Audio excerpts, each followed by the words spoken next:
unanimous consent, the quorum be dispensed with. Without objection. Mr. President, I just got back from an event at the Center for American Progress. I joined with Senator Duckworth and Senator Schatz to roll out Senate Democrats' new vision to tackle the housing crisis, lowering housing costs for every single American.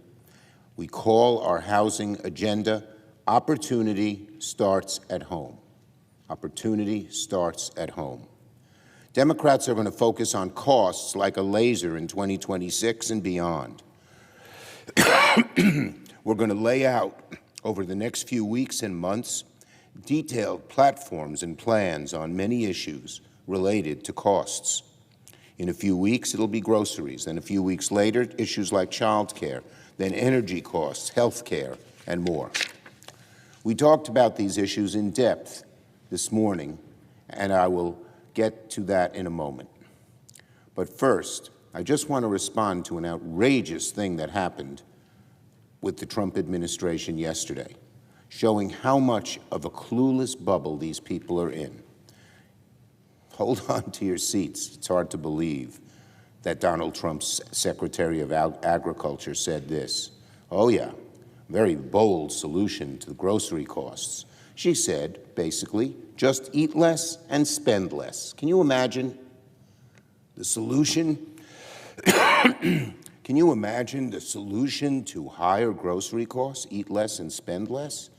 Now, it's hard for people to believe she said it, so let me read the quote. Quote, she said, "We've run over 1,000 simulations. It can cost around $3 a meal for a piece of chicken, a piece of broccoli, corn tortilla, and one other thing." You hear that, America? This is not what Donald Trump's golden age looks like. A piece of chicken, a piece of broccoli, a tortilla, and something else that the Secretary of Agriculture forgot. The people who run this administration are just not serious. This is an insulting way to talk to the American people, telling them, just get by with less and stop complaining about affordability. The American people have had enough of this. So, as I just said, Democrats every day, every week, every month this year are going to put costs front and center in our agenda. This spring, over the next few months, and throughout 2026, Democrats will talk about precisely how a Democratic majority will lower costs for everyday Americans. We're going to go issue by issue, spending weeks at a time, rolling out a plan to lower grocery costs. Then a few weeks later, we'll unveil a vision for electricity and energy costs. We'll roll out a plan to help people afford child care and health care. Lower costs are going to be the North Star now and throughout all of 2026. And when it comes to costs, it's important to begin with housing, because it quite literally is the closest to home for most people. For millions of Americans, owning a home is the most important part of the American dream. Young families, when they own a home, know they're building equity, know they're building a future, know they may have something to give to their kids. But as we all know, over the past few decades, the American dream of finding a home has become more of a mirage. The median price of a home is up 55% since COVID, 55%. Rent is up by a third. Listen to this horrifying statistic. This should shake every legislator in their boots, because it's so awful and we have to work to change it. The average first-time home buyer is now 40 years old. That's a record high. And again, what's Donald Trump done about all this? Well, his tariffs have raised housing construction costs by $17,000 per home. He's launching a criminal investigation against the chair of the Federal Reserve. And when there's chaos and politicization at the Fed, interest rates are more likely to go higher and stay higher, because lending institutions, when they're not sure of the future, keep rates high to avoid any sudden downside. Then Donald Trump, of all things, proposed 50-year mortgages, an idea so inane and unserious it was ridiculed by the right, left, and center right after he issued it. Ironically, The only decent idea Donald Trump has floated recently on housing is one he stole from Democrats, calling for an end to institutional investors gobbling up homes and crowding out individual families.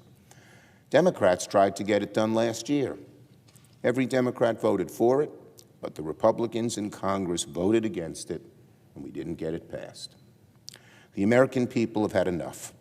What they want isn't rocket scientists. They simply want lower costs. They want opportunity.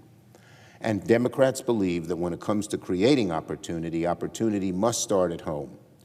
So that is what I am calling our housing agenda. Opportunity starts at home. A Democratic majority will tackle the housing affordability crisis by working to reduce rent, boost home ownership, stop predatory corporations, supercharge construction, and provide housing security for all Americans. We spoke about these proposals and other things earlier this morning, like passing the Road to Housing Act, which Senator Warren put together with great mastery. And it passed the Senate by unanimous consent, unanimously. In her bill are many things that Senate Democrats have fought for, many bills that other members have introduced. Democrats also want to expand down payment assistance.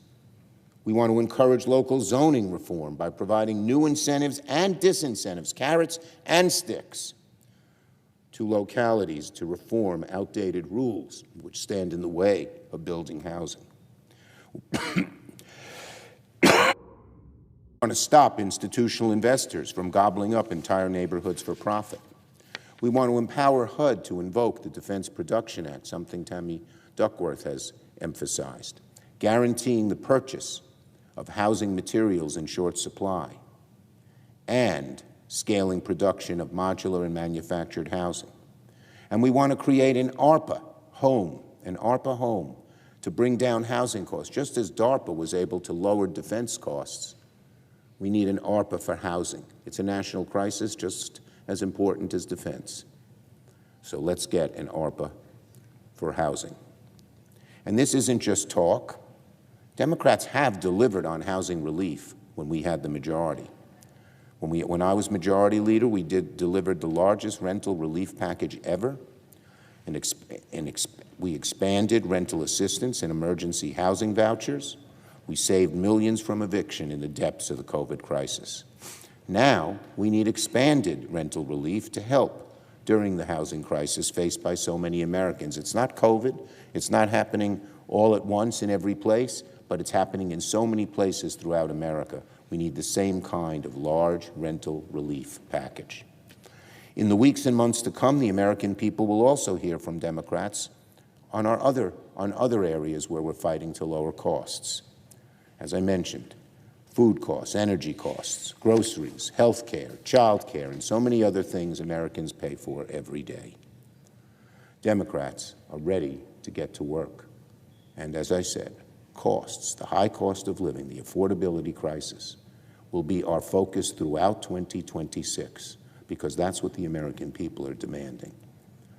And we will show how the Trump administration and Republicans have made costs even worse, and what Democrats will do when we get power to reduce those costs in a very significant way that will affect every single American.